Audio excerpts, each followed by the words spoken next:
acerca agora das últimas coisas. Escatologia. A palavra escatologia quer dizer exatamente últimas coisas. Todo mundo gosta de saber disso, todo mundo, né? As últimas coisas, o Apocalipse, a revelação, tudo isso chama muita atenção. Mas também tem que ser falado com muito cuidado, porque nem sempre o que parece ser é. E por isso que a gente tem que examinar as Sagradas Escrituras, examinar tudo e entender bem, e por isso que a gente tem que tomar muito cuidado, porque muitas coisas que se fala por aí não está nem escrito na Bíblia Sagrada. E outras é má interpretação ou interpretações. Texto bíblico, Mateus 24:14. E esse evangelho, ou o evangelho do reino, será pregado em todo o mundo, em testemunho a todas as gentes, e então virá o quê? O fim. A palavra escatologia, como já disse, vem do grego, escatô, último, logos, assunto, ou seja, o assunto, doutrina das últimas coisas. No livro de Gênesis, lemos acerca da origem de todas as coisas, do universo, da vida, da sociedade humana, da origem do pecado e da morte. Nas escrituras proféticas, muito especialmente no livro de Apocalipse, para quem não sabe, a palavra Apocalipse quer dizer revelação, né? Revelar-se ou revela-se com essas como essas coisas se sucederão, seu alvo máximo e a sua consumação. Muitos, como Daniel, perguntaram: Senhor, qual será o fim dessas coisas? Daniel 12:8. Somente Deus pode responder a pergunta e a resposta se encontra algumas delas nas Sagradas Escrituras, tá? Com relação à morte, a morte é a separação da alma do corpo. Essa experiência descreve-se como dormir. Em João 11:11 nós temos referência, né? Jesus dizendo que ele não estava morto, apenas dormindo. Parece que em João é Lázaro. Ele também disse aquela filha de Jairo, né? A Talita, que a menina não está morta, apenas dorme. Em clara evidência, fica claro aí que de fato a morte para Deus é um sono, né? É o sono não da alma, mas é o sono do corpo. E para despertar, quando Deus quiser, ele faz. Até mesmo se a pessoa estiver bem moribunda, já o seu corpo se decompondo. Deus é poderoso para, de fato, ressuscitar quem ele quiser, que foi o caso que aconteceu com Lázaro. Muitos chegam a dizer o que aconteceu com Lázaro não teria sido um milagre, mas teria sido uma...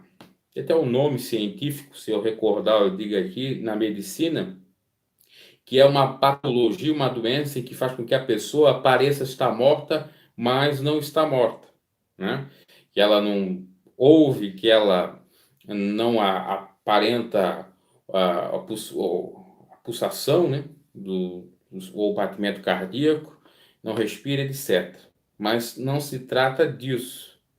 Sabemos que, de fato, Lázaro morreu.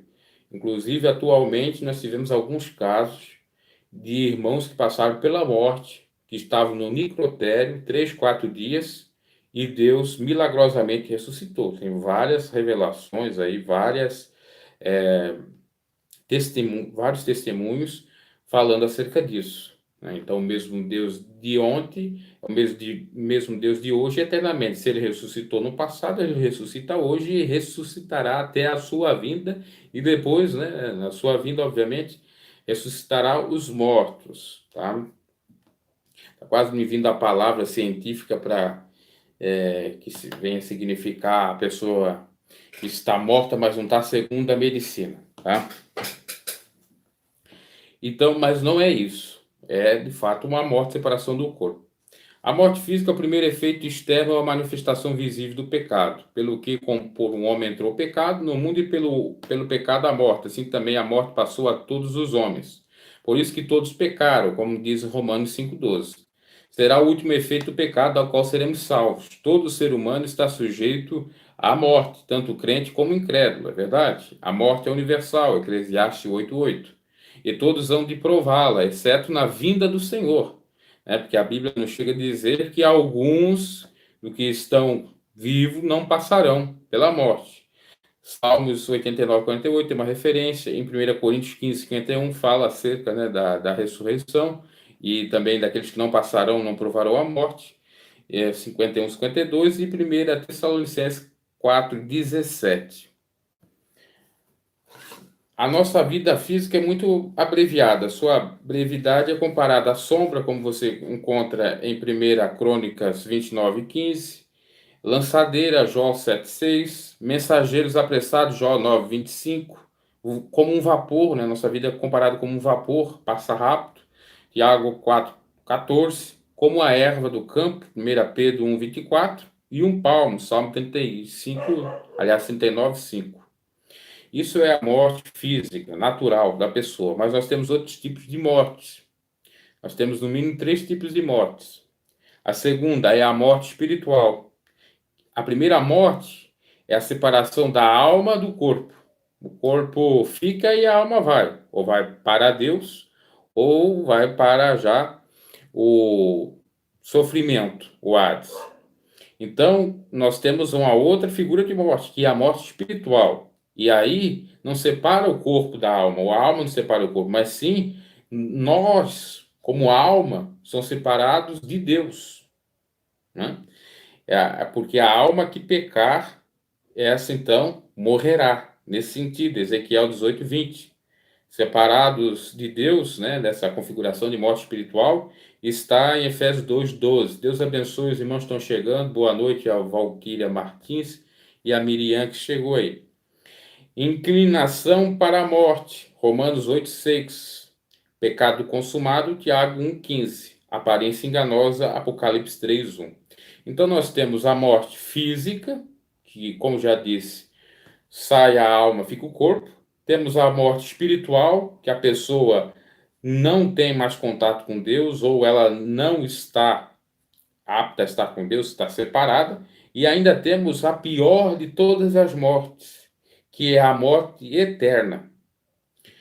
Porque a morte física é aquela que Jesus chegou certa feita a dizer: olha, não tem mais os homens que têm poder para vos matar, mas temai aquele que tem poder para vos matar fisicamente e para lançar a vossa alma no fogo do inferno, que é Deus, né? E isso configura a morte eterna. Então, o problema não é a morte física, o problema não é a morte espiritual, que pode configurar, por exemplo, numa caída do irmão, da irmã, pode configurar um esfriamento na fé, uma apostasia ou se apostatar da fé por um momento. E por isso que Paulo chega a dizer: desperta tu que dormes, ressuscita dentre os mortos e Cristo te esclarecerá. Porque essa morte espiritual ainda dá para a pessoa ter uma nova chance e ressuscitar. Agora, a morte eterna não tem mais outra chance. Porque a pessoa que está morta espiritualmente, seja aquela que não conheceu o Evangelho ou aquela que conheceu e se desviou, tem ainda a oportunidade, quando a porta da graça estiver aberta, o favor imerecido de Deus. Agora, a morte eterna é mais terrível, porque haverá pranto e ranger de dentes. Mateus 22, 13. Cadeias e escuridão, conforme revela em 2 Pedro 2, 4. Tormento eterno, fala em Mateus 25, 46. Fogo que nunca apaga, Marcos 9, 43. E é a segunda morte que fala em Apocalipse 21, 8. E essa é mais terrível. Portanto, meus caros, fazemos de tudo para não morrer eternamente. Fisicamente não tem como, né, nós tentar escapar, a não ser que venha o arrebatamento. A morte espiritual pode até acontecer, mas temos que fazer de tudo para ressuscitar. Quem está de pé, vigie para não cair. E se cair, porventura, venha ou faça o mais breve possível que é necessário para você se reerguer diante de Deus, né? Ou seja, peça perdão, se humilhe, chegue a Deus, ele chegará a vós com toda certeza. Agora não deixe acontecer a morte eterna.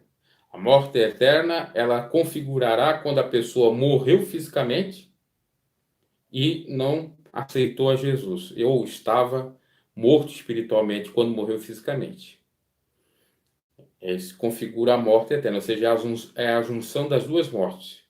Se você está morto fisicamente e morto espiritualmente, pode ter certeza que você vai estar morto ad eterno. Você vai ter a morte eterna. Como tinha naquela parábola que Jesus citou do rico e de Lázaro. O rico foi para o outro lado, foi para o Hades. A morte eterna representa exatamente o distanciamento, a separação de Deus eterno e, obviamente, um sofrimento eterno no Hades, no lago de fogo, que é a segunda morte. E Lázaro, por conseguinte, morto. Veja que ambos morreram fisicamente, mas um estava morto espiritual e foi para a morte eterna, e o outro não estava morto espiritual, que era o caso de Lázaro, e foi para o paraíso eterno. Então, essa é a diferença. Lutamos para que isso não aconteça. Vamos seguindo. Tem muitas coisas para ser falado acerca das últimas coisas. O estudo do fim não é necessariamente o fim do mundo, mas também o fim do homem. Tá? A escatologia, ela estuda não só o fim do mundo, de ocorrer uma hecatombe e acabar tudo, bem como o fim do homem. Tá? E nós estamos exatamente nisso, por enquanto, com relação ao fim do homem. E aqui vem o que eu falei aqui, ó, vai dizer nesse estudo. Destinos diferentes após a morte. A parábola do rico e Lázaro, Lucas 16, 19. O rico levou uma vida egocêntrica, escolheu o mal e sofreu eternamente. No versículo 23 de Lucas 16. Morreu e foi levado para o Hades. Lázaro era pobre, porém reto. Não negou sua fé em Deus, morreu e foi levado ao paraíso. Né? Foi levado pelos anjos, assistido pelos anjos. Versículo 24, 26 de Lucas 16. A morte dos justos. Olha que interessante, fala também na palavra. Filipenses 1, 23. É uma morte até desejada. Porque o viver é Cristo e morrer é ganho. Então é desejado. Paulo desejava já estar com o Senhor. É muito mais melhor já estar com o Senhor do que estar aqui. E um homem ou mulher que está no nível de santidade e de comunhão com Deus já até pensa nesse sentido. Pode ser para os carnais um exagero, um fanatismo, mas não é. É a própria alma, como diz em Salmos, me parece 42, que ela anela por Deus, ela é sedenta de Deus, assim como os cervos bramam por água. A alma nossa brama pela presença de Deus. Assim é quando o homem e a mulher chegam no nível de santidade que chega a desejar já está com Deus, já está desfrutando da glória dele. E ela é sem medo, uma outra característica da morte dos justos. Salmos 23, 4. Já eu leio aí exatamente as mensagens dos irmãos. Ela é preciosa. Salmos 116, 15. Ela é esperançosa. Provérbios 14, 32. E grande ganho, né? O viver é Cristo e o morrer é ganho. Filipenses 1, 21. O estado intermediário do justo descreve como estado de descanso, Apocalipse 14, 13, e de espera e de repouso, Apocalipse 6, 10, 11, e de santidade, Apocalipse 7, 14. Os ímpios também passarão por um estado intermediário, onde aguarda o castigo final. A Bíblia fala de Hades, lugar dos mortos, Lucas 16, 23, que pode ser o inferno ou lugar de tormento. Lembrando que em Apocalipse fala que o inferno dará suas almas.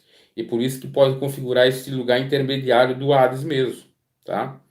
E com relação ao descanso, nós temos a segunda vinda de Jesus, ou segundo advento, né? Ele vem buscar a sua igreja, junto com aqueles que já morreram, vão ressuscitar, estar com ele, e vão reinar no milênio. Depois do milênio é que virá o grande tribunal de Cristo, e por conseguinte, nós vamos estar em novos céus e numa nova terra. Aí sim o mundo vai acabar. Veja só que existem etapas para se cumprir. Por isso que há muito exagero, porque muitos confundem o arrebatamento com o fim do mundo. Não.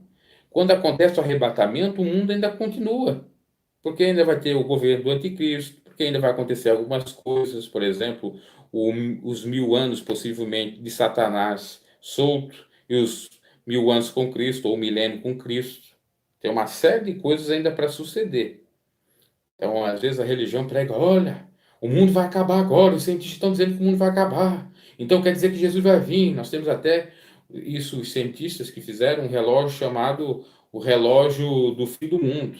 que o ponteiro está chegando quase à meia-noite. É um relógio simbólico que quer, obviamente, chamar atenção para as pessoas tomar cuidado com o meio ambiente, né, com as florestas, a fauna, a flora, né, os animais, as florestas, etc. E tem lá que está quase perto da meia-noite, um livro, aliás, o relógio dos cientistas. Mas o relógio dos homens não é o relógio de Deus. Primeiro vai vir um arrebatamento. Não sabemos quando será. Como um relâmpago que vem do Oriente ao Ocidente, ou vice-versa, assim virá Jesus. Como um ladrão, assim virá Jesus. Ele virá de modo repentino. Não sabemos. Pode vir agora, pode vir daqui a milhões e milhões de anos, ou amanhã, etc. Não sabemos.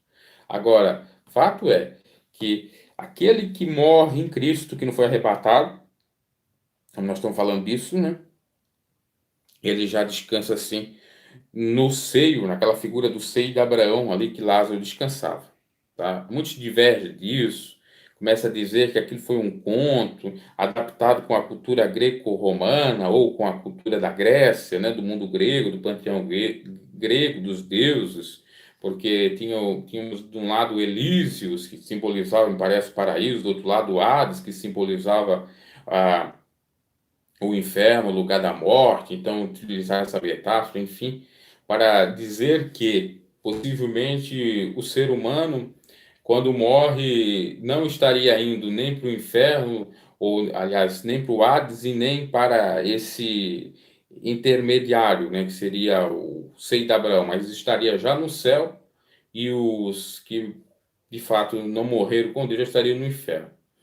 Ah, é um pouco divergente isso, mas dá a entender, claro, que tem um lugar intermediário para quem morre e que depois vai, de fato, culminar no lago de fogo mesmo, né? No fim de tudo, e no paraíso eterno aqueles que estão com Cristo, tá? E é através disso que muitos criam a figura até mesmo do purgatório, né? Que para a Igreja Católica criou a figura do purgatório, que seria o limbo, o meio termo disso, que é esse lugar intermediário entre o Hades e o seio de Abraão, poderia haver uma outra possibilidade daqueles que estão no Hades ser salvo. Mas a gente vê pela parábola própria do rico de Lázaro que não pode, porque um não tem comunhão com o outro, né? O rico pedia para que Lázaro molhasse a sua ponta dos seus lábios com água e, e não era permitido, né? O rico pediu para que ele ressuscitasse, voltasse à terra para pregar para os seus irmãos, também não era permitido. Enfim, não tinha mais, obviamente, chance ele e configurou ali o que é dito lá em Hebreus 9:27, que o homem está reservado a uma só vez morrer, vindo depois o quê? O juízo. Então a questão de purgatório não se tem. É um período intermediário para quem morre, como já disse. Seio de Abraão, figura de um paraíso, de um céu, né, entre aspas, e de um Hades, de um inferno. Apesar de falar em Hades, pode se configurar inferno porque inclusive, diz o Apocalipse que o inferno dará suas almas. Apesar que pode ser uma outra interpretação também. Pode ser um lugar que seja parecido que nem um Hades, né? Um lugar muito profundo debaixo da terra, que almas morreram ali, que vão prestar conta diante de Deus, ou vão trazer essas almas. Enfim. Mas, em síntese, é isso. Os ímpios também passam por um estado intermediário, como já disse, onde guarda o castigo final. Então, é o ímpio no Hades e o justo no seio de Abraão. Aí nós temos a figura da ressurreição, né? Nós temos, a figura não, nós temos realmente a ressurreição, que é o corpo individual, senão o termo seria um absurdo, visto que o espírito não morre. Os crentes ressuscitarão com um corpo glorioso em vários sentidos. 1 Coríntios 15:43. Esse corpo será semelhante ao do Senhor Jesus após a ressurreição. Filipenses 3:20-21. O trecho em grego de 1 Coríntios 15:44 revela que o nosso estado atual é de soma psichikon, que é um termo em grego, obviamente, ou seja, corpo-alma. Um corpo dominado e influenciado pela alma e suas paixões e naturezas pecaminosas. Já o futuro será um soma pneumaticon, ou corpo-espírito, Ou seja, o espírito predominará na nova natureza. Os ímpios ressuscitarão com o corpo com um certo ignominioso, né? Ignominioso, próprio para sofrer. Salmo 22, 29. Quer dizer, os ímpios ressuscitarão com um corpo desonroso, né? Ignomínia lembra exatamente o conceito de desonra. Os ímpios. Agora, para os cristãos, é um novo corpo, um corpo glorioso. A ressurreição dos justos e dos injustos é falado em Atos 24:15. Há duas ressurreições, a dos justos e dos ímpios, havendo um intervalo de 1000 anos, como já falei, entre a primeira e a segunda, Apocalipse 25. A expressão bíblica ressurreição dentre os mortos, Lucas 20:35, implica numa ressurreição da qual apenas os justos participarão. Mateus 27:52. Os ímpios farão parte da segunda ressurreição e terão lugar ao findar o milênio. Será uma ressurreição para a condenação. Mateus 10:28. Esse prenúncio profético significa que a morte e a ressurreição de Cristo garante a nossa gloriosa ressurreição na sua vida. 1 Coríntios 15:25. Olha o detalhe aqui. Já já eu vejo a mensagem, só eu concluir. A questão da ressurreição. Os ímpios, eles vão ressuscitar depois do justo, porque quando a igreja vai ser arrebatada, ressuscitarão os mortos, que são os justos, e terão seu corpo imediatamente transformados, um corpo glorioso, assim como aqueles que estiverem em vida vão ter essa transformação e vão ser arrebatados. Mas os ímpios possivelmente vão ficar ainda mortos, porque eles vão ressuscitar num outro intervalo, depois de 1000 anos. Veja bem, né, que vai confirmar exatamente, pelo menos essa é uma corrente doutrinária de pensamento, que ele vai ressuscitar possivelmente perto do tribunal de Cristo, onde todos vão estar. Mas quem que vai estar dentro do tribunal de Cristo? Vai ser a igreja? Não vai ser a igreja. Vai ser os injustos para ser julgados. Porque a própria igreja do Senhor, os próprios servos e servos de Deus, Deus vai lhe dar poder para julgar esses, ou para lançar esses, melhor dizendo, no lago de fogo. Já já a gente fala acerca disso. Deixa eu ver os comentários dos irmãos aqui, que eu já vi bastante gente se manifestando. Graça e paz. Deixa eu ver aqui a mensagem da irmã. Tinha colocado uma mensagem aqui a respeito dos mortos, mas já retratou, né? Eu ia responder a pergunta. Mas amém. O Valquíria Martins, se quiser fazer a pergunta, pode fazer. Então, de fato, o que nós temos é isso. É uma ressurreição para os justos, num intervalo, e uma outra ressurreição para os injustos, num outro tempo, num outro lapso temporal. A segunda vinda de Jesus. A segunda vinda de Jesus terá duas fases. Na primeira fase, Jesus levará a sua igreja para a glória num instante, e em segredo. Trata-se do arrebatamento da igreja. Por isso que eu digo que o arrebatamento é uma coisa, e a vinda de Jesus com poder e grande glória já é uma outra, e o fim do mundo é uma outra coisa ainda. Mas vamos falar do arrebatamento. A definição de arrebatamento, de acordo com o grego, é rapadisso. Ação rápida e enérgica de apoderar-se, pegar, apanhar algo à força.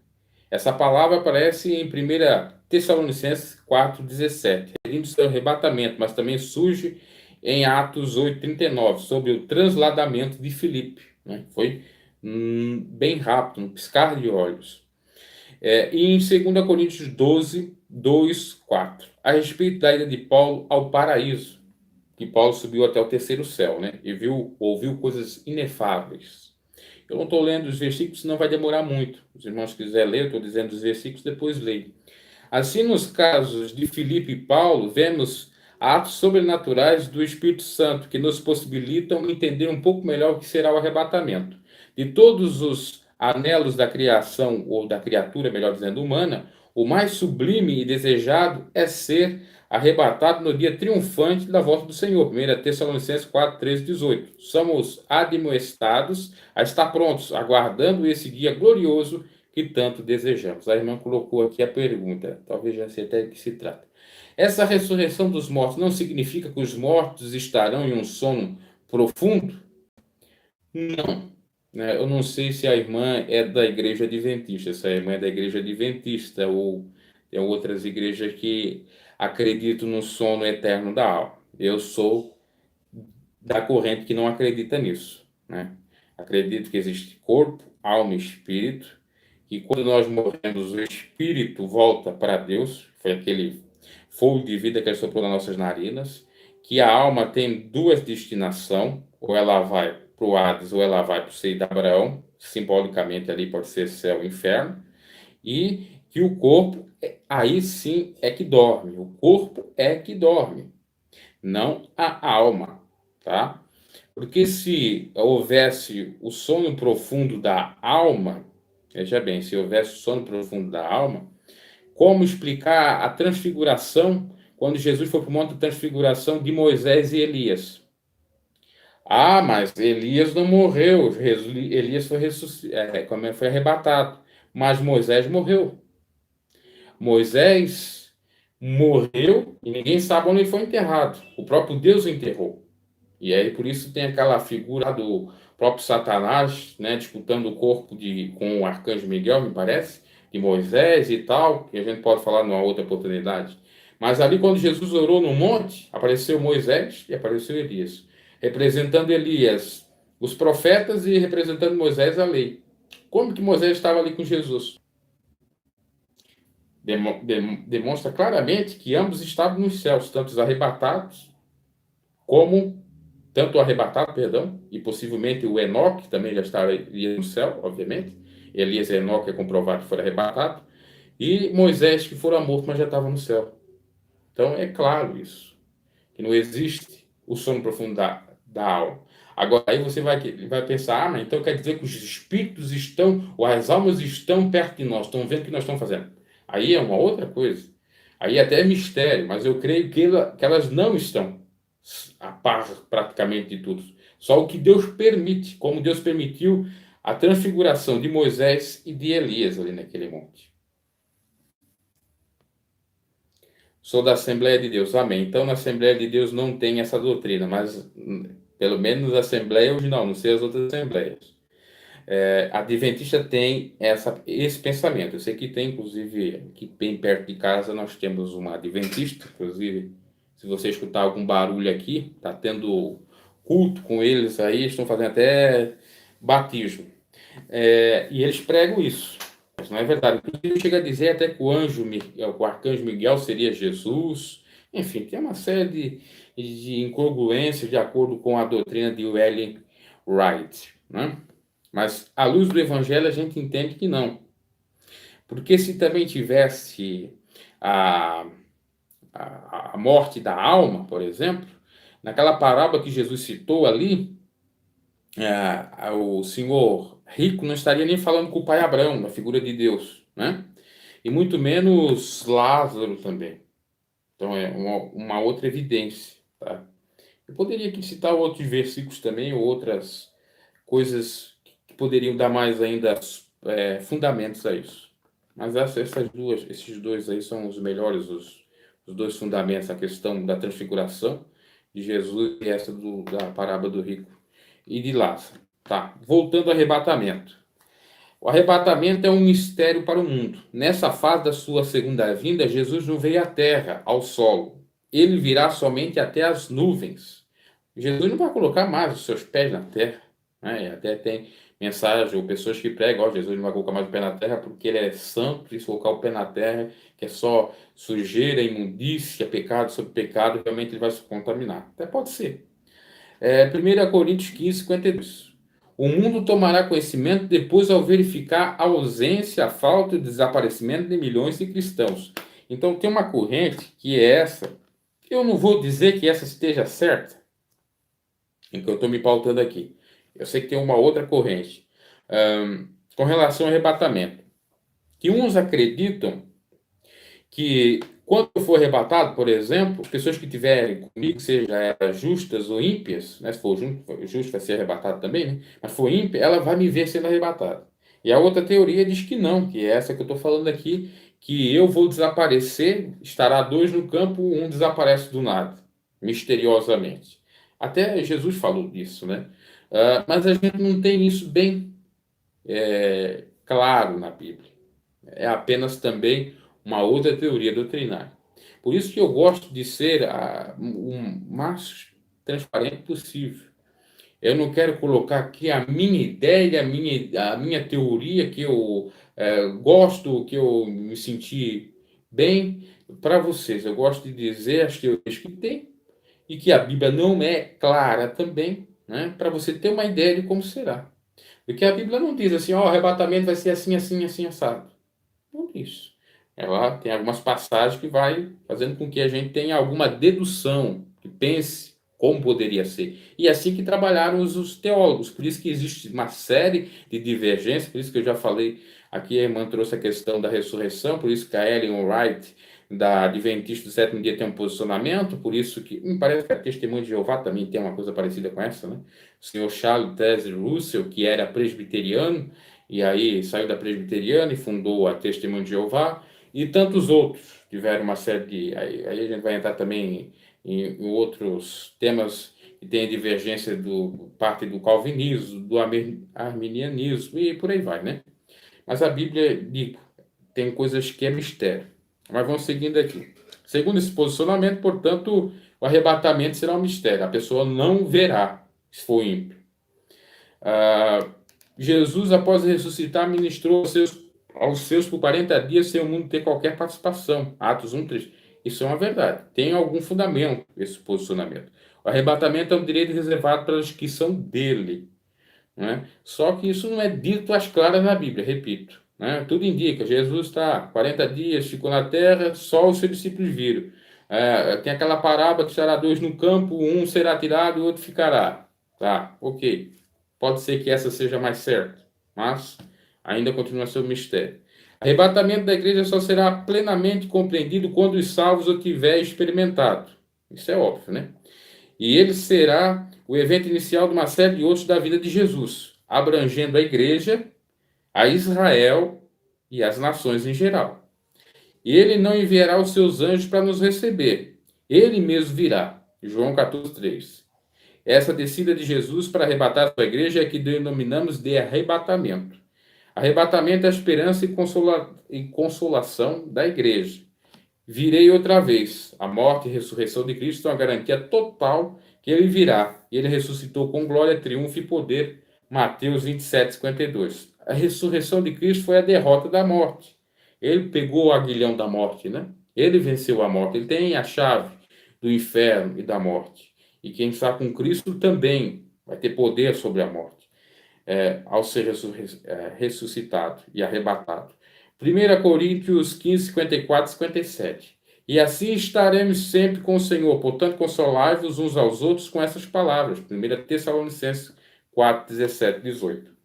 Últimos dias da preparação, ou seja, os indicativos de quando pode surgir o arrebatamento. Veja, é arrebatamento, não é vinda com poder e grande glória do Senhor, né? Que é uma outra configuração, e não é fim do mundo, é arrebatamento. Os indícios para esse arrebatamento da igreja, dos justos. Haverá o aumento dos falsos profetas. Jesus disse que muitos viriam o seu nome, que se dissesse que o Cristo está aqui ou acolá que não era para crer. Jesus falou acerca dos falsos profetas e como tem se multiplicado na face da terra, desde a época da igreja primitiva até agora. Né? Nós temos uma figura icônica aí no Brasil, que é o Senhor Henrique Cristo, que diz que ele é o próprio Jesus na Terra. Nós já tivemos várias outras figuras, uma no México, que acabou até morrendo, e era chamada até mesmo de Jesus, né? De vez em quando surge um aí, eu vou dizer até maluco aí, mas é uma configuração de falso profeta. Sem falar daqueles que não dizem que são Cristos, mas que de fato fazem coisas ou atos de falsos profetas. Eles deturpam a palavra de Deus, eles invertem o conceito da mesma, a interpretação da mesma, fazem uma série de enganações, enganam o povo, né? Faz com que o povo tenha um foco mais para as coisas dessa vida. mais para os bens materiais, para a teologia da prosperidade e não para a santidade, espiritualidade, etc. E por aí vai, né? Dão aqueles revelamentos, aquelas revelações, dão aquelas profetadas. Não sou contra a profecia, não sou contra a revelação, sou contra profecias e revelações que são da carne, que a gente vê que não tem ali o agir de Deus, que a gente vê que é para a pessoa desviar do foco, porque geralmente uma pessoa que recebe sua revelação de bênção, de vitória, disso, de aquilo, ela vai querer ir para uma igreja, por exemplo, só para receber isso, e não para se santificar, e não para buscar Deus, e não para melhor. Agradecer a Deus por aquilo que Deus tem dado. Se é coisa ruim para ela ou coisa boa, mas Deus tem concedido, né? Aliás, as coisas ruins a gente tem que, às vezes, tolerar, porque Deus repreende e castiga todos quantos ama. Se você está sofrendo, você está passando por aprovação, pense nisso. Deus te ama, Deus está te provando, Deus vai te dar a benção também, obviamente, tentando te lapidar. Então, haverá os falsos profetas. Esses são uns. A gente não precisa nem citar nomes, você já sabe, né? Pelo menos você já tem uma ideia de quem seja os falsos profetas aí. Tem sido aumentado. Aumento do crime diz respeito à lei de Deus. Por se multiplicar a iniquidade, o amor de muitos tem se esfriado. Eu falei recentemente aqui no conteúdo edificante que aqui na cidade um sujeito acabou matando a sua companheira e depois se suicidando por conta de um ciúme bobo, né? Crimes exatamente por motivos fúteis, torpes, motivos mesquinhos. Isso denota a falta de amor. Então, isso tem, de vez em quando, você tem visto isso em noticiários. Isso tem cada vez mais aumentado. Esses crimes chamados crimes passionais, marido, esposa, pai, filho, enfim, entre a família.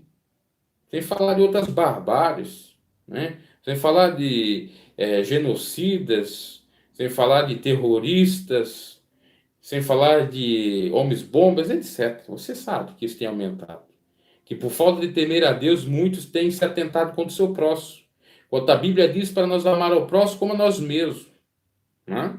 Para, se a gente for ofendido, procurar deixar na mão de Deus ou tentar contornar a situação.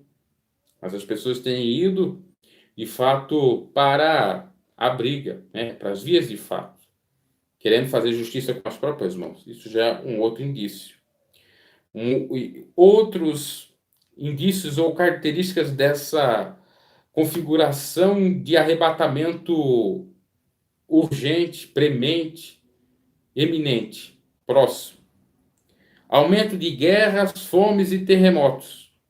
Quantas guerras? Ah, não está tendo guerra, só tivemos 2 guerras mundiais. Uma terceira talvez foi aquela guerra que foi chamada Guerra Fria, né? Ou Guerra do Pérsico, do Golfo Pérsico, né? Nós temos conflitos. Aquilo que ocorreu, por exemplo, quando as 2 torres gêmeas do World Trade Center nos Estados Unidos foram atacadas por aqueles terroristas no Pentágono e na Casa Branca em 2001, 7 de setembro de 2001, e depois, obviamente, a represália dos Estados Unidos ao Irã, aquilo configura uma guerra, um conflito. Quantas crianças, jovens, adultos, inocentes morreram naqueles ataques, naqueles bombardeios dos Estados Unidos, soldados americanos contra o Irã e Iraque. Nós cristãos vamos participar da Grande Tribulação, fala um pouco sobre esse assunto. Já já eu entro aí. Deixa eu só concluir. Falta 3 coisinhas, 3 tópicos para concluir essa partezinha aqui.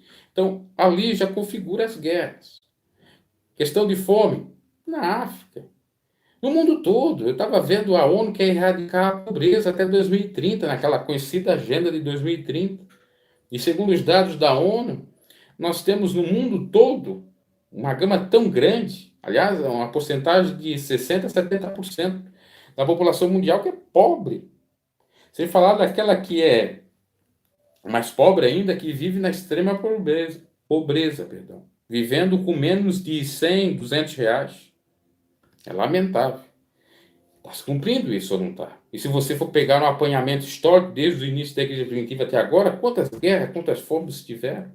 conflitos, a guerra pode significar conflito, inclusive na Idade Média. Inclusive aquilo que ocorreu entre Martinho Lutero e a Igreja Católica, aquela ruptura, aquele conflito que houve, que muitos chegam até a apontar que João Calvino chegou até mesmo a matar gente, né? Que o protestantismo também matou gente para defender as suas teses, sua doutrina, bem como a Igreja Católica, com aquela questão da indulgência, etc. Então isso está se cumprindo a cada dia, muito mais, né? Guerras, fomes, terremotos. Nós tivemos terremoto aqui em Santa Catarina, aqui no Brasil, em abril. Até tinha gravado um vídeo, estava aqui, acho que eu tirei, talvez outra vez eu coloco, que eu comento, porque eu estava na capital, próximo da capital do estado, eu não moro na capital, mas naquela oportunidade estava, e eu senti o tremor mesmo, eu estava sentado numa praça, pareceu que era um caminhão que tinha passado e tremido a terra, não, eu senti. Eu cheguei em casa, fui ver noticiário, olha, deu na capital, deu no sul do estado, etc. Cumprimento no Brasil e num estado tão pequeno como Santa Catarina. E tem aí, me parece que agora 3 ou 4 milhões de habitantes. Então, veja, né? E isso já deu no Brasil, em várias outras partes, no Nordeste, em São Paulo, já sentiram, né, os tremores. Claro que, de acordo com a escala Richter, né, era abaixo. Aqui me parece que foi 3 ou 4 pontos na escala Richter, que é uma medição de 0 a 10 do risco e do impacto desse terremoto, né? Mas nós tivemos. Fora no início dos anos 2000, que nós tivemos aí vários e grandes, né, catástrofes mesmo, né, como no Peru, como nesses países aí caribenhos, latino-americanos. Tivemos uma série, Chile, Argentina, acho que México teve bastante, enfim. Diminuição do amor e da afeição no lar. Outra característica, é verdade. A família já não se entende. É pai contra filho, né? Que já disse, é pai contra filho, irmão contra irmão. É reino contra reino, nação contra nação. Até tem um corinho que diz, é filho contra pai, pai contra filho, irmão contra irmão, é reino contra reino, nação contra nação. Mas cumprindo. Outras nações aí guerreando, brigando, né? Até nós tivemos aí nas eleições essa possibilidade lá da questão do Vostok 2018, né, os preparativos de Rússia e de China, que obviamente quer defender seus interesses e pode culminar numa terceira guerra mundial, de fato. O evangelho, e uma outra característica, o evangelho será pregado no mundo inteiro. Essa questão do evangelho ser pregado no mundo inteiro é meio discutível, porque nós temos no mundo alguns dialetos, que parece que era 2.000 ou 3.000 dialetos, que ainda a Bíblia não foi traduzida. Nós temos de línguas e dialetos cerca de 6.000 ou 7.000, coisa assim. Passa de 5.000 no mundo inteiro. E tem alguns dialetos que não foram. Como já disse, me parece que era 2.000 ou 200 e poucos mil, uma coisa assim. Eu não vou precisar o número, mas era um número considerado de falta. Então vai ficar difícil, por exemplo, tribos bem longínquas, tribos indígenas, que não foi traduzido. Que não é o Guarani, é outra, não é o Tupi-Guarani, é outra linguagem, né? Aí o que pode acontecer? Talvez Deus tenha misericórdia e salve eles se eles creem em Deus. Se eles abandonem os deuses, né? Se eles temem a Deus, como temia Cornélio, Deus pode enviar alguém para ensinar o genuíno evangelho e se salvar. Pode acontecer alguma coisa nesse sentido. A gente entende que o mundo todo, na questão de idiomas, praticamente o evangelho está pregado. Hoje você tem essa possibilidade com a internet, né? Que você está falando aqui, eu estou falando aqui. Se tiver gente em Londres, tiver gente no Alasca, sei lá, o país mais longínquo do mundo, do Brasil, e tiver nessa live, está acompanhando a mensagem de alguma maneira, né? E quantas mensagens estão aí no YouTube? Mas ainda falta talvez desse dialeto. A irmã, nós vamos para a pergunta da irmã, depois a gente retorna aqui à temática. A irmã, deixa eu ver aqui. Caiu a minha internet, consegui voltar, amém? O aniversário de vez em quando até a minha também cai do nada aqui. A irmã Valquíria Martins perguntou: nós, os cristãos, vamos participar da grande tribulação? Nos fala um pouco sobre o assunto. Isso é divergente. Eu tenho o meu pensamento que não. Aí, mas não, vai passar, sim, vai passar. Ora, eu vou já dizer de antemão Meu posicionamento é que não, mas eu digo de antemão que a Bíblia não é clara nesse sentido. Ela não diz que é antes, durante e nem depois. Então não é pré, não é, meso, parece que é o nome, e não é pós-tribulacionismo, né? Ou tribulação. Eu me apego, claro que aquilo é simbólico. Por exemplo, a Apocalipse 3:10, né? E Deus livrará da tentação que há de vir no mundo todo da sua igreja. Aquilo é no meio profético, não da literalidade. Porque o que aconteceu com as igrejas ali, das cartas das igrejas da Ásia, aquilo ali, boa parte já se cumpriu, tá? Tudo que foi dito ali, do anjo, do Senhor, as igrejas, enfim. Então, eu particularmente creio nisso. Eu não vou discutir com quem pensa diferente. Eu só discuto com uma pessoa que diz assim, não, eu afirmo categoricamente na Bíblia, não tem essa. É pós-tribulacionismo ou é durante a tribulação que Jesus vai vir? Eu não afirmo. E não quero nem pregar para todo mundo que seja, né, antes da tribulação. Dá a entender que sim. Até em muitas evidências acerca disso. Tá? Agora, a Bíblia não é clara e é um mistério. É uma divisão que tem aí entre armenianos e calvinistas, né? É poste, não, é pré e tal. Agora, o que eu gostei de uma resposta uma vez de uma irmã quando eu falei acerca disso. Olha, o que importa é se vai ser antes, durante ou depois. O que importa é que eu quero estar salvo, eu quero ser salvo e estar preparado para ser salvo. E é isso mesmo, tá? Agora você vê aí canais pegando essa questão da tribulação para fazer, vamos fazer preparativo para a tribulação, porque tu vai fugir para os montes. Aquilo ali que Jesus falou da questão de montes, fugir para os montes, aquilo aconteceu já é literal. Pode ser interpretado de maneira profética? Pode. Mas aquilo estava falando exatamente da diáspora, aquilo estava falando que da diáspora que os judeus, né, foram para outros países. Também na questão quando o templo foi destruído, que eles tiveram que se dispersar. Enfim, é muita falta de conhecimento da palavra e até eu diria de hermenêutica bíblica, de interpretação bíblica. Por isso que a gente tem que ficar mais na palavra, porque senão a gente é levado aí para qualquer vento de doutrina. Esse é o grande problema. Então, eu poderia até aqui dizer alguns versículos para fundamentar isso que eu penso, mas é que eu estou com uma Bíblia tão ruim, que ela é bem antiga mesmo, até era da minha saudosa vovó, mas aqui é difícil eu me encontrar, eu não estou caminhando, nem encontrei mais a minha, tem que ver onde ela está. De colocar no lugar. O que eu poderia, essa daqui não vou conseguir de fato dizer um versículo para vocês, mas eu fico ali em Apocalipse 3:11. A minha crença é que vai ser antes da grande tribulação. Mas aí lá no Apocalipse diz que vem pessoas sofrendo, né? Com testemunhos sofrendo, coisa assim disso, e que aqueles seriam da grande tribulação, né? É uma mensagem do Apocalipse que diz e que vinha uma série de testemunhas, vamos dizer assim, ensanguentadas, sofridas, calejadas e tal, e que seria da grande tribulação. Mas aqui é um outro contexto também, tá? Agora, se a gente for pensar em tribulação, e aí aqui muitos pensam, a igreja primitiva passou tribulação, foram mortos por o evangelho, por que a igreja do Senhor, quando Jesus vir, também não vai passar por isso?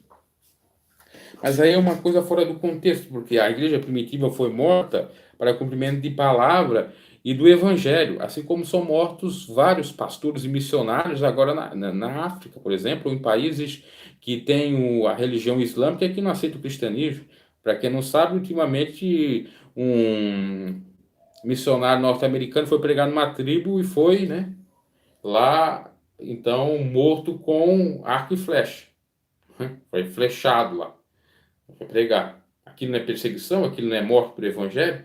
Então a gente tem que decidir uma coisa da outra.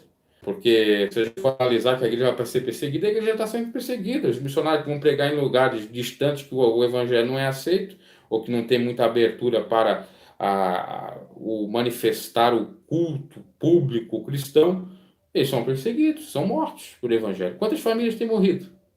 Né? Você vai pensar nesse prisma. Agora, de acordo com aquela tribulação que é destinada mais para os ímpios, inclusive Deus, ou Jesus chegou a nos dizer que o inferno não foi feito para nós, foi feito para quem? Satanás e seus adeptos. É claro que aquele que desobedece vai para esse mesmo caminho.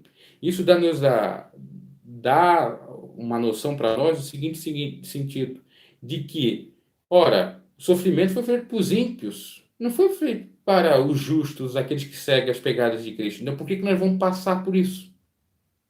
Por que nós vamos passar? Eu defendo a minha tese, mas não quero dizer que é a verdadeira, né? A gente pode pensar por esse lado.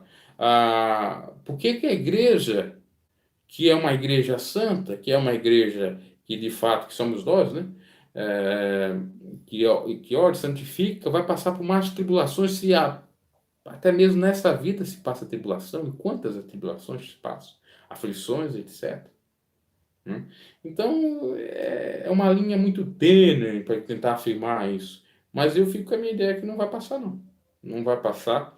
Né? Até respeito outras ideias, só que eu não gosto do terrorismo que se faz com essa temática da tribulação. Olha, porque nós vamos passar a tribulação, então vamos preparar a água, porque vai ter água contaminada, o governo do anticristo vai manipular tudo. Isso é um exagero.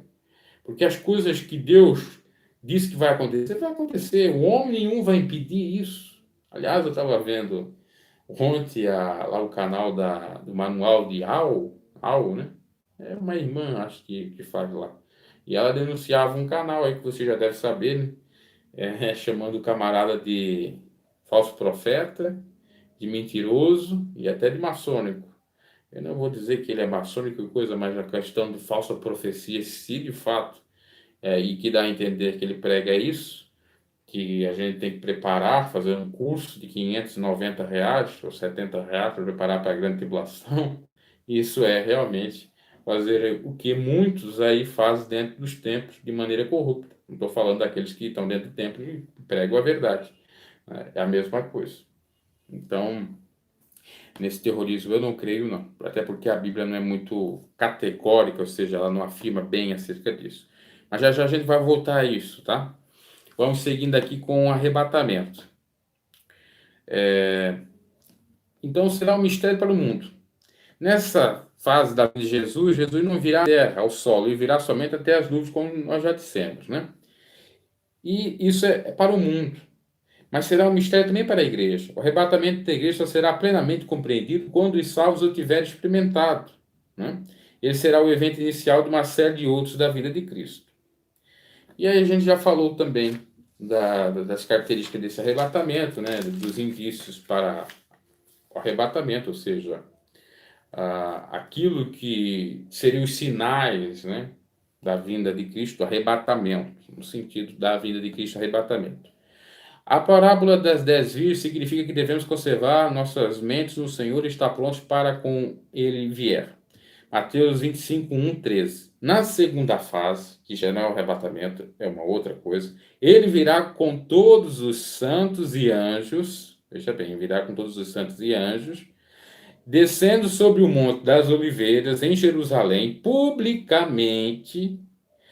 O arrebatamento não será público, tudo indica que não, mas na segunda fase Jesus virá e ali será público, lá no Monte Jerusalém, lá para Israel, rodeado de glória e poder. Trata-se da revelação de Jesus em glória, é o que revela Apocalipse 19, 11, 16. A maneira e o tempo de sua vinda. Já tentaram estabelecer datas para o retorno de Cristo, mas ficam envergonhados todos eles.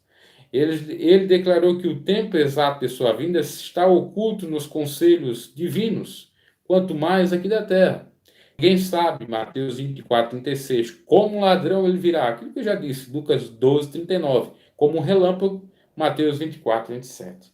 Então não tem como datar. Eu estava vendo, né? Teve uma seita no Rio de Janeiro, eu não vou me recordar o nome, me parece que foi no final do ano passado, no início desse ano, que andava pichando, né, nos monumentos públicos, nas praças, nas calçadas, enfim, que Jesus vai vir em 2027, se não é 2027, é 2030. Aonde que eles têm esse cálculo? Como? Ah, não, porque eles estão acreditando naquela profecia de Nostradamus? 1000 anos, então acontecerá em 2000, aliás, 1000 anos passará, 2000 não passará, mais ou menos assim a profecia desse profetão. Aí eles calculam, não, porque a datação do nascimento de Jesus está errada. Jesus nasceu talvez 4 anos, 4 anos depois de Cristo. Então, Jesus morreu com 33 anos, né? Não, Jesus nasceu 6 anos depois de Cristo. Então, Jesus nasceu com 6 anos depois de Cristo. 2027 vai fazer 2000 anos, porque 27 com 6 é 33. Jesus morreu com 33 anos. Então, em 2027 vai fazer 2000 anos, que é 2000 anos após a morte de Jesus. É que eles creem. Não é isso, que a Bíblia não revela isso. Tenho total certeza. Por isso que previu que no ano 2000 Jesus ia vir. Porque no ano 2000, teoricamente, faria 2000 anos, né, de Cristo. Aí não ocorreu a vinda de Jesus, inventaram que houve um erro na datação. Inventaram depois que não era o problema do erro, era o problema de contar da maneira errada, que estava se contando do nascimento de Jesus, direito de contar da morte de Jesus. E assim vai inventando. Aí, se não acontecer em 2027, 2030, vão inventar uma outra teoria. Não, peraí. Nós vamos lá para a profecia de Daniel, daqueles dias, 1260 dias, não parece, né? 3 meses e 6, aliás, 3 anos e 6 meses, que uma hora vai dar. Vamos fazer uma nova conta, né? Vamos trabalhar aqui com a matemática humana. Como se a matemática de Deus fosse a mesma matemática humana, né? Para Deus, 2 mais 2 pode ser 22, pode ser 4, pode ser 5, pode ser 6, pode ser o que ele bem entender. Para nós é 4, né? Então, é lamentável você estar escutando isso nos dias odiernos atuais, porque se você estudar a história desde o início da igreja primitiva, desde os anos 100 depois de Cristo, você já vai ver que teve vários tentando dizer, olha, Jesus vai vir no ano 2000, aliás, no ano 200, no ano 300. Então, quando Constantino institucionalizou a igreja, então aí veio uma série de profecias, olha, no ano 600 depois de Cristo vai acabar o mundo. Olha, não é no ano 600, é no ano 1000. Não é no ano 1000, não, é no ano 1200, não, é no ano 1500, 1600, 1800. Aí nós temos, inclusive, alguns, entre aspas, contemporâneos, que criaram a Igreja Adventista, por exemplo, a senhora Ellen Wright e o outro, junto com ela, deram uma série de datas, né? Disseram que Jesus ia vir em 1890 e pouco, 80 e pouco, e por aí foi, em diante, né? Até o Charles Russell, das Testemunhas de Jeová. E não aconteceu, meus caros, porque eu posso dizer, ó, Jesus vai vir com toda certeza no ano 2020. Mas é o meu pensamento, não é o de Deus. E ele não revela aos homens. O Jesus disse, na forma humana, que nem ele sabia, só o Pai. E tem um outro, porém, que muitas vezes não penso, que Jesus vai vir quando eu e você morrer. Se não vem para arrebatamento, quando nós morremos, já vem. Faz algum tempo, uma pessoa chegou perto de mim, porque ela sabe que a gente é cristão, para zombar. Jesus está vindo, né? Jesus já veio, já está vindo. Eu disse, Jesus já veio. Sabia que Jesus já veio? Veio para tua mãe, morreu nessa semana. Aí ele ficou quieto. Mas é isso que a gente às vezes tem que fazer. Porque por conta desses, eu já diria até mesmo malucos à luz do Evangelho, porque uma pessoa que data ou que dá uma validade para o fim do mundo, essa pessoa, ela não é do Evangelho, se torna até um falso profeta. Ainda que seja a pessoa mais santa do mundo, tá? Se torna mesmo. Porque a Bíblia não diz a data, por que eu vou dizer? Quem sou eu? Ah, não, eu recebi agora a revelação logo. E é por conta desses camaradas que até esses ímpios, coitados, né? Aí eu fiz a brincadeira, depois pedi perdão e tal, eu falei e tal. Eles ficam questionando nós. E fica até difícil de ganhar eles, porque fica dizendo, vocês são muito brincalhão, vocês são muito exagerados, vocês têm pouco conhecimento. Como é que vocês vão falar uma coisa que não acontece se fica atrás dessas coisas aí? Claro, ó, o Pedro falou, né, que já na época dele já questionava, dizendo, olha, a, a promessa que era para os seus pais não aconteceu, então não vai acontecer. E nós estamos aí há mais de 2000 anos, ou um pouco mais de 2000 anos, quando Pedro falou isso. Mas o fato é que tem que ter o quê? Equilíbrio. E nós não podemos estabelecer nenhuma data. Tá bem claro aqui. Agora vai vir a grande tribulação. Ó. Vamos falar um pouquinho mais da grande tribulação. Entre o arrebatamento e a volta de Cristo em glória ocorrerá a grande tribulação. Isso, irmão, a gente já falou. Ele virá como ladrão quando ninguém esperar, e bem-aventurado aquele quando ele vive vivendo, trabalhando para o evangelho, ajudando o próximo. Amém, verdade. A grande tribulação é um período de derramamento da ira de Deus, do qual a igreja está isenta. E essa apostila aqui até coaduna com o meu posicionamento. Ó, ela traz um versículo aqui. Vamos ver se eu consigo ler nessa Bíblia, que é meio complicadinha, porque ela está meio rasurada. Vamos ver se a gente consegue. A primeira Tessalonicense, ela dá aqui um fundamento, um respaldo. Primeira Tessalonicense, no capítulo 1 e no versículo 10. Aqui, já, ainda bem que encontrei. Vamos ler. E esperar dos céus a seu Filho, a quem ressuscitou dos mortos, a saber, Jesus nos livrará da ira futura. Aqui, ó. É um ponto-chave e que dá mais consubstância a esse posicionamento que nós não vamos passar pela primeira, aliás, pela tribulação, grande tribulação. Porque Paulo está dizendo a Tessalonicenses, em 1:10, esperar dos céus o seu Filho Jesus Cristo, nós, a igreja, a quem ressuscitou dos mortos, Jesus ressuscitou dos mortos, a saber, Jesus Cristo, que nos livra da ira futura. Essa ira futura, possivelmente, é a grande tribulação de Deus e que está destinada para os ímpios, assim como o inferno, a priori, está destinado apenas a Satanás. Se Adão e Eva não tivessem pecado, eles não iriam passar por esse procedimento. Era só para Adão para os anjos caídos, Satanás e seus adeptos, né? Uma terça parte dos anjos. E Adão e Eva não era para isso. Bem como a ira de Deus é para os ímpios, que não quiseram saber de Deus, que Deus deu a oportunidade e eles não quiseram abraçar a oportunidade. Então, como que a igreja vai passar por isso? Não cai na minha cabeça isso. Mas há outros fundamentos. A grande tribulação visa, em primeiro plano, os judeus. Vamos ler. Isso aqui também é polêmica, a questão aqui dos judeus. Mas vamos lá. Polêmico, não porque a gente cria muita polêmica, é porque tem várias correntes doutrinárias acerca disso. Romanos 2, 9 e 10. Aos Romanos 2, 9 e 10. Vamos ler. Pois que somos nós mais excelentes? De maneira nenhuma, pois já dantes demonstramos que tanto judeus como gregos, todos estão debaixo do pecado. Como está escrito, não há nenhum justo. Aliás, não há um justo, nenhum sequer. Então, essa grande tribulação pode ser para converter os judeus, vamos dizer assim. Mas o mundo inteiro sofrerá também. E aí o mundo vai sofrer um pouco disso. Principalmente, obviamente, os ímpios, não a igreja. Vamos ler uma evidência disso, um versículo bíblico. Apocalipse 13, 7 e 8. E se foi permitido fazer guerra aos santos e vencê-los, e deu-lhes poder sobre toda a tribo e língua e nação, e adoraram-na todos os que habitaram sobre a terra, esses cujos homens não estão escritos no livro da vida do Cordeiro, que foi morto desde a fundação do mundo.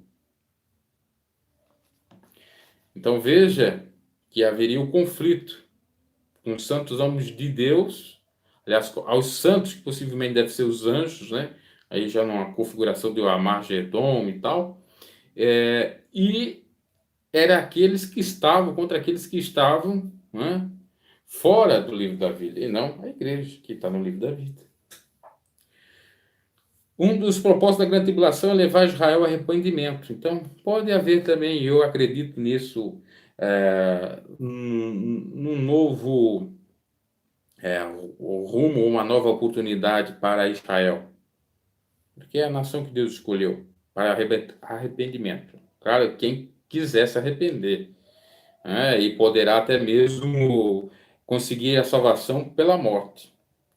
Sua duração é 70 semanas de Daniel, e portanto durará 7 anos. Daniel 9, 27. A metade desse período é apresentada pela expressão 42 meses e 1.260 dias. Né? Apocalipse 11, 2, 3. 42 meses, né?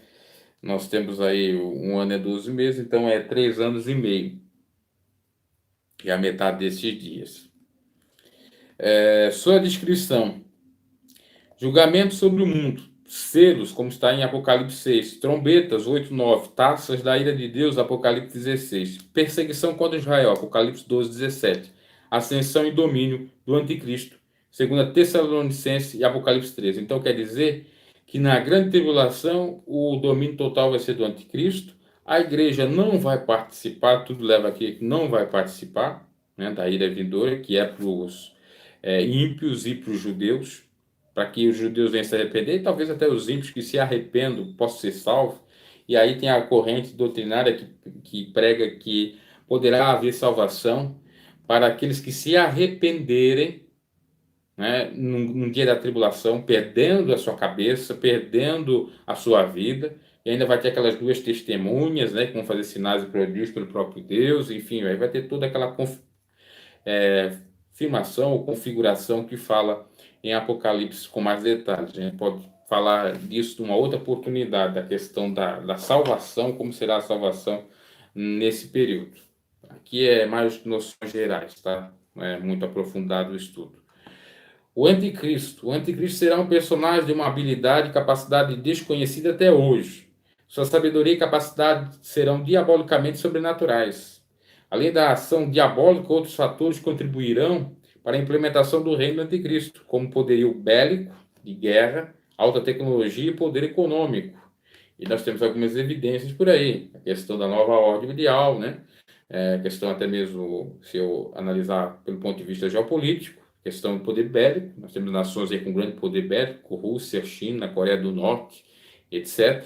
Alta tecnologia, nós temos aí o avanço da tecnologia de uma maneira tão grande, né? E até configura aquilo que Daniel disse, que nos últimos dias se multiplicaria a ciência, ao ponto até mesmo que passa a ideia de que daqui a alguns anos nós vamos ter, por exemplo, bebês nascendo dentro de um laboratório, porque serão úteros, eu já até falei em uma oportunidade, em algum comentário, serão úteros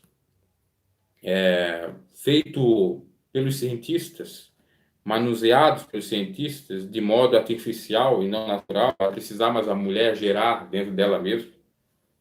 É um dos exemplos aí. O homem talvez vai ter mais vida, vai poder ressuscitar, entre aspas. Estão testando isso tudo aí que eu estou falando. Eu já falei aqui em outras oportunidades. Isso pode configurar o anticristo, tá? Que vai ter esse poder com essa alta tecnologia, poder econômico, né?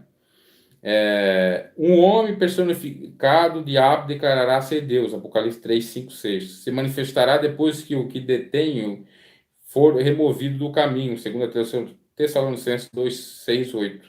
Homem de iniquidade, pecado, né? Apocalipse 13, 12, segundo a Tessalonicenses 2, 3, governará durante a tribulação, Apocalipse 3, 1, 18. E aí tem aquela questão da marca da besta, que a igreja, se ela não passar pela grande tribulação, não vai precisar se incomodar com a marca da besta, né? Ou com o chip, tá? Por quê? Você que ficar e conhecer Deus e tem ainda um pouquinho do temor de Deus, não vai aceitar a marca da besta, porque conseguir vai ser perseguido e morto. E aí pode ser salvo. Mas muitos se divergem dessa corrente doutrinária porque ele diz: mas o Espírito de Deus será tirado quando a igreja for arrebatada. É verdade. Então, como que as pessoas vão se arrepender ou ter salvação se, já que o Espírito Santo que convence o homem e a mulher do pecado, eles não se arrependem? Como que eles vão se arrepender durante a tribulação se não vai ter o convencimento do Espírito? Mas isso independe, porque, por exemplo, se você tem registrado isso na sua memória, que o caminho é Cristo, que a verdade é Cristo, não precisa nem você mais se convencer de nada. Você, com as próprias tribulações, com os próprios ali, no caso, né, da grande tribulação, o sofrimento que vai advir, você se tem sede de salvação, você vai fazer isso. Você vai morrer. Aí não vai aceitar a marca da besta e vai, de fato, morrer para ser salvo. Tá? Eu creio nessa corrente doutrinária.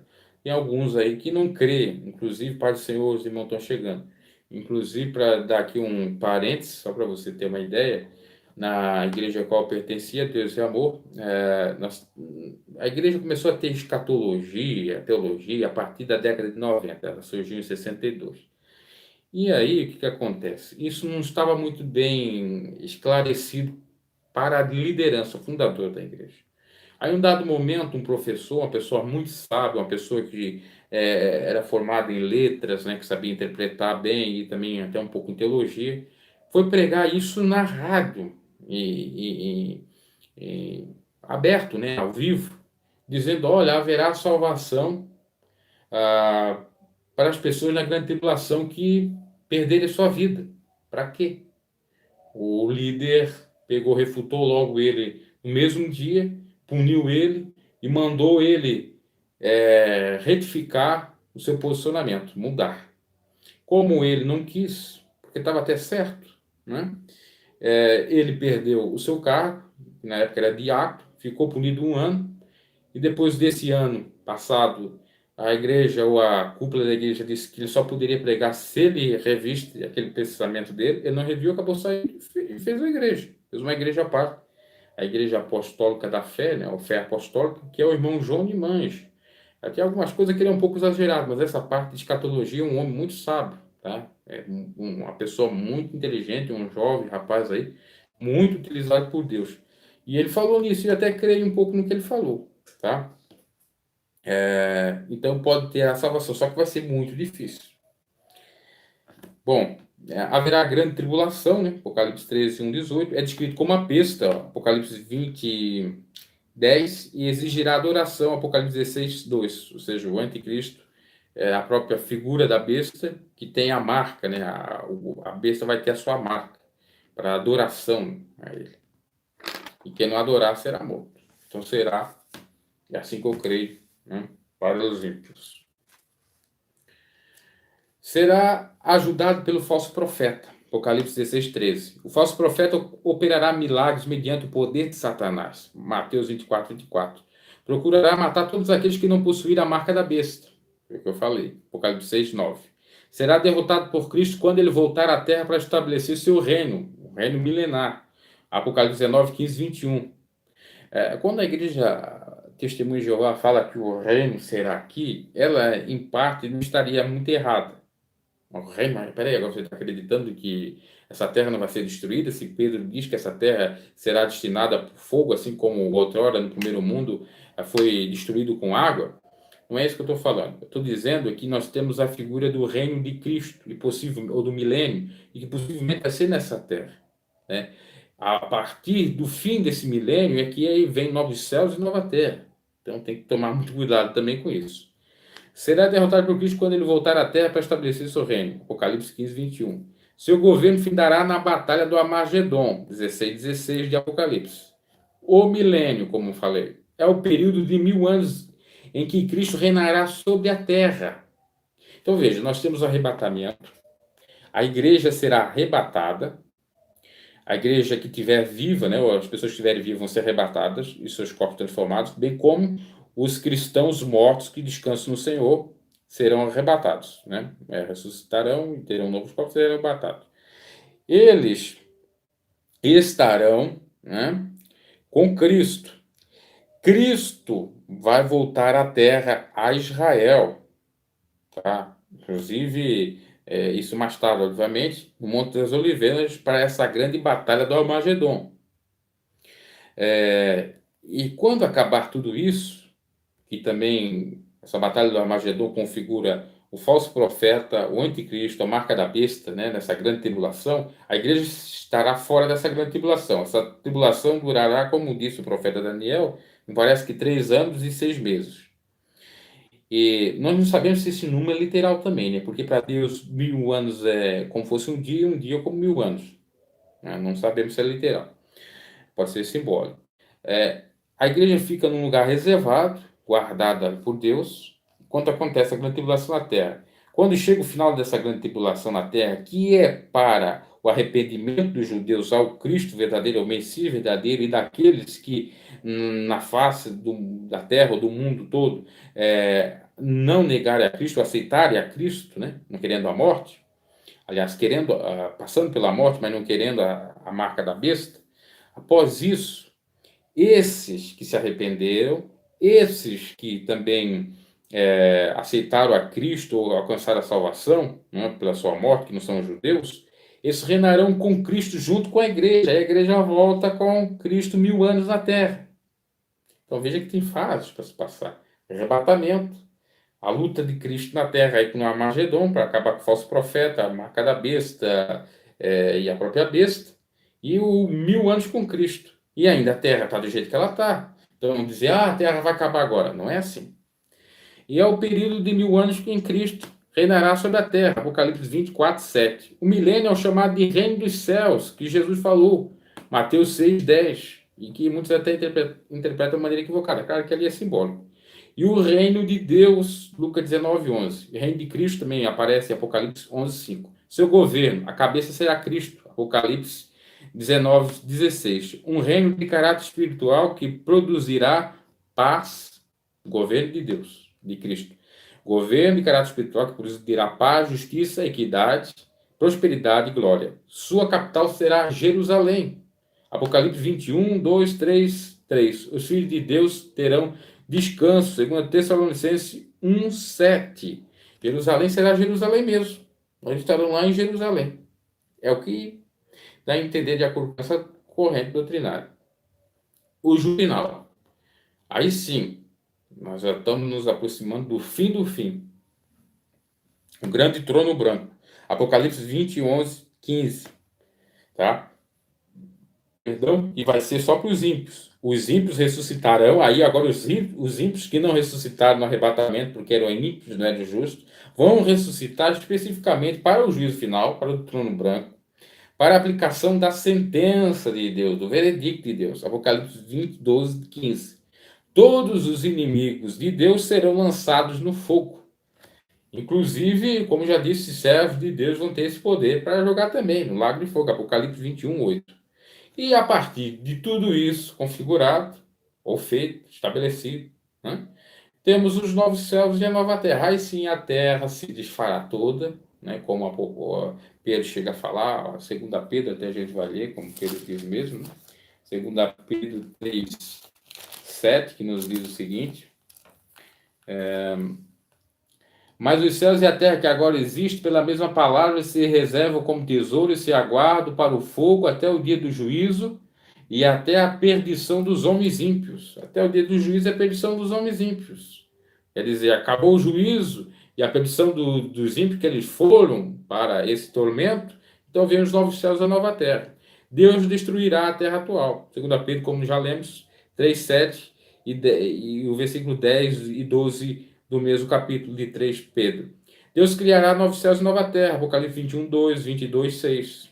E tudo se fará novo, né? Novo céu, nova terra, não haverá mais ranger de dentes, clamor, lágrimas, etc. A nova terra se tornará o quartel-general de Deus. Apocalipse 21, 1, 13. Promessas ao vencedor. Quem unicamente poder vencer o mundo, porque todo aquele que é nascido de Deus vence o mundo. Ou quem pode vencer unicamente o mundo, né? Todo aquele que é nascido de Deus vai vencer. 1 João 5, 4. E que promessas são feitas por Cristo ao vencedor? Aí vem aquelas respostas que o próprio Deus deu a João na ilha de Patmos, a cada uma daquelas igrejas. Ao que vencer, dali a comer da árvore da vida que está no meio do paraíso de Deus. Apocalipse 2, 7. O que vencer não receberá o dano da segunda morte, aquele lago de fogo. Apocalipse 2, 11.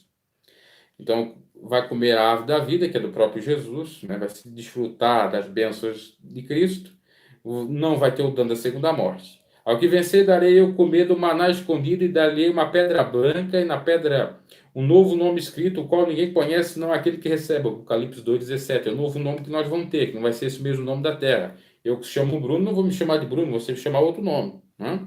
Assim como o próprio Jesus mudou os nomes. Saulo era Saulo, foi chamado de Paulo. Pedro era Simão, Jesus chamou de Pedro, né? E por aí em diante. Teve a mudança no nome. Quando a transformação de Deus muda até o nome da pessoa, né? O maná escondido possivelmente remete àquele maná que Deus dava ao povo no deserto, né? Para eles alimentar. É um maná, obviamente, especial só para os salvos. Ao que vencer e guardar até o fim as minhas obras, eu darei poder sobre as nações, e com vara de ferro hoje regerá, e serão quebrantadas ou quebradas com vaso de oleiro, como também recebi meu Pai, e dar-lhe a estrela da manhã, Apocalipse 3, 5. É aqui que configura a possibilidade, obviamente, de reger as nações e de colocar os ímpios aí também no lago de fogo. Ao que vencer será vestido de vestes brancas, e de maneira nenhuma arriscarei o seu nome do livro da vida, e confessarei o seu nome diante do meu Pai e diante dos seus anjos. Apocalipse 3:5. Ao que vencer, eu farei coluna no templo do meu Deus, e dele nunca sairá, e escreverei sobre ele o nome do meu Deus e o nome da cidade do meu Deus, a Nova Jerusalém, que já não é mais a Jerusalém atual, né, que Jesus possivelmente vai reinar no seu milênio junto com a igreja. Não, uma Nova Jerusalém, que desce do céu do meu Deus e também o meu novo nome, Apocalipse 3:12. Ao que vencer, lhe concederei o que se assenta comigo no meu trono, assim como eu venci e me assentei com meu Pai no seu trono. Nós nos assentaremos junto com Deus, obviamente. E quem vencer dará todas essas coisas, serei seu Deus, ele será meu filho. Apocalipse 21:7. Mas em todas essas coisas somos mais do que vencedores por aquele que nos amou, né? Romanos 8:37.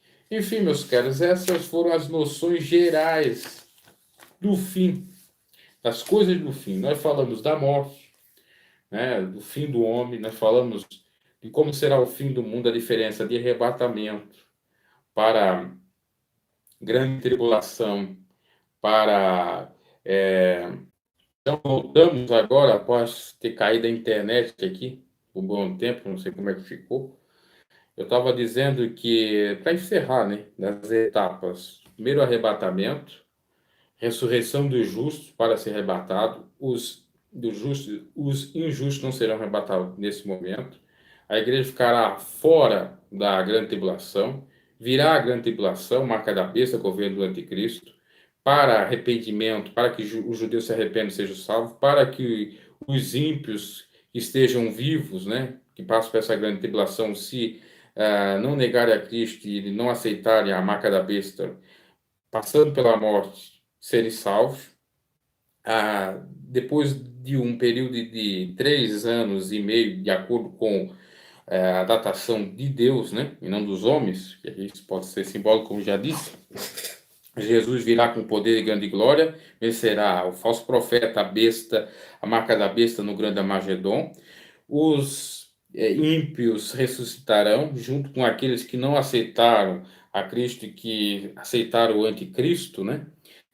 Ou seja, que não passaram pela morte, não quiseram morrer, aceitaram ali a marca da besta, etc. Esses vão ser julgados no grande tribunal de Cristo. Quando forem julgados, obviamente, vão para o lago de fogo. A igreja, junto com aqueles que na grande tribulação ainda conseguiram se salvar, e os judeus, vão passar pelo milênio com Cristo, reinando 1000 anos com Cristo. A partir daí vem novos céus e nova terra, tá? Aí tem aquela questão de 1000 anos de Satanás, que pode ser exatamente esses 1000 anos com Cristo, é que eles já estão com ali condenados ao lago de fogo, 1000 anos de Satanás, depois então o lago de eterno, e aí novo céu, nova terra, e a igreja do Senhor com o Senhor, e o inimigo num outro lugar, não sabemos também que é mistério, muita coisa nesse sentido é mistério, mas isso, as linhas gerais. Estarão com Satanás, né, os seus adeptos, enfim, no lago de fogo. Mais ou menos é isso que a escatologia, que é uma disciplina estudada em teologia, nos aponta para algumas evidências da própria Bíblia, né? Tem o seu fundamento, essa é a grande realidade. E aí nós temos várias teorias, né? Nós falamos aí da teoria da questão da tribulação, nós falamos, a irmã falou da questão da morte, do sono da alma, outra teoria que diverge dessa, que a alma, de fato, e eu creio, ela não fica presa ou morta ou dormindo, né? E tem outras que poderiam até refutar isso que eu falei, mas o que eu falei basicamente aqui é o que eu creio, né? É claro que a Bíblia não diz categoricamente, olha, a igreja não vai passar pela tribulação, o arrebatamento é assim, assado. É só uma construção dos teólogos. Então, nós vamos encerrando esse estudo. Foram 10 estudos bíblicos que nós fizemos com essa apostila aqui, ó, que era até uma apostila denominacional, mas tem muita coisa aqui que fala muito interessante do Evangelho, né? Denominacional, quando eu digo da referida igreja que eu pertencia.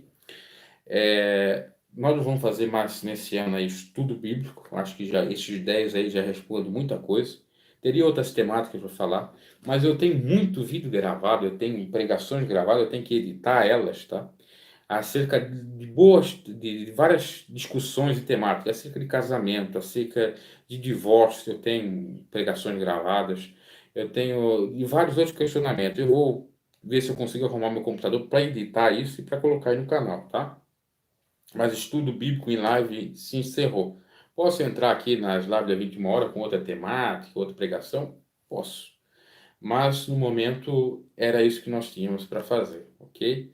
Que Deus abençoe grandemente a sua vida. Você que não deu like, dê o seu like, né? Que vai ver essa mensagem depois da gravação, que vai ficar aí no canal. Dê o seu like. Se não é inscrito no canal, se inscreva.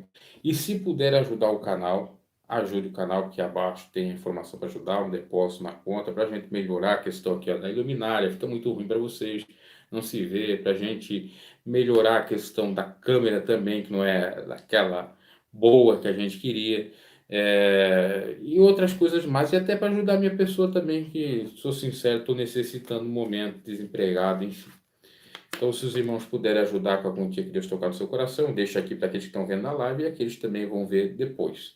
Ajude, por favor, né? Faça aí um ato de caridade, eu digo que não é engano, né, para enriquecer, simplesmente para exclusivo aqui para o canal, para ajudar, né, falar de Deus, etc. Tudo tem um custo, né?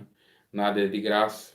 E a gente tem prezado pelo conteúdo edificante, como diz o canal mesmo, né? Um conteúdo verdadeiro, à luz do Evangelho. E também não queremos aqui, ou a minha pessoa não quer aqui, se enriquecer com nada disso, muito menos comercializar a palavra ou vender um estudo. Agora, eu poderia, olha, eu poderia, e não é nenhuma exaltação ou gabamento, fazer um estudo aí e começar a vender e-books aqui no canal, como canais estão fazendo aí, mas eu não acho isso muito honesto ou sincero, porque a Bíblia diz: de graça recebesse, de graça ganhe, né? Se fosse com outra temática, se fosse com direito, que eu até tenho formação em direito, é uma outra questão. Agora, com a Bíblia, eu não vejo isso com bons olhos, porque trata-se de salvação, de vidas para serem salvas, né? Sabemos que tem todo o custo, mas o custo é um custo até mesmo que não seja tão exorbitante assim, e que dá para fazer de fato aquilo que agrada a Deus, que essa é a minha e a sua missão. Não é só eu que estou falando, mas você também tem a missão, aquilo que você sabe, informar para os outros. Porque Jesus disse para Pedro: se tu me amas, apacenta minhas ovelhas. Quem ama o Senhor, e nós temos que amar o Senhor, na verdade, amar a Deus sobre todas as coisas, nós temos que apacentar o próximo. E configura o amar a Deus sobre todas as coisas, o próximo como a ti mesmo. Então, também temos essa incumbência, né? Naquilo que nós podemos, inclusive com informação. Às vezes não é só o dinheiro, às vezes é o ombro amigo, às vezes é falar de Deus e outras coisas mais, tá, irmãos? Então, pensamos nesse sentido. Então, repita que se os irmãos puderem ajudar, já ir começando o Natal, né? Que não é Natal, mas sabe? Eu até vou fazer um estudo, mas talvez não vai ser uma live, a não ser que eu consiga, a respeito de Natal também, né? Tem muitas heresias aí essa comemoração natalina, muito culto do paganismo, né? O paganismo no Natal, etc. Então, também posso fazer, posso não, vou procurar fazer aí pelo menos um vídeo, uma série de vídeos falando de Natal. E esse foi o estudo que nós fizemos acerca do fim de todas as coisas, tá? Que Deus abençoe grandemente a sua vida. Uma boa noite. Repito, se não deu like, dê o seu like. Quem vai ver essa live depois já vai deixando o seu like. Se tiver alguma dúvida ou quiser alguma sugestão para o canal, né, dar alguma sugestão para o canal, deixe nos comentários ou até manda um e-mail, né, para conversar comigo, abordagemcristã@gmail, abordagem cristã tudo junto, né, sem o tio. Aí você pode falar, dar sugestão, se quiser ajudar o canal, dizer como você pode ajudar, né, perguntar, enfim, tá? Tá tudo aí abaixo no link da descrição, tá o e-mail Abordagem Cristã e também tá a conta para ajudar o canal, tá? Nós estamos precisando, inclusive, eu já disse que eu fiz aí uma compra de uma câmerazinha aqui ao celular, né? E que precisem ser pagas, se os irmãos já ajudarem, com toda certeza eu tenho que Deus vai lhe recompensar. Não sei se eu estava aqui com a nota, não é aqui que está a nota. Eu prometi, talvez eu coloque na comunidade, tá? Deus abençoe, muito obrigado pela presença de vocês, paz de Cristo e até a próxima, encerrando.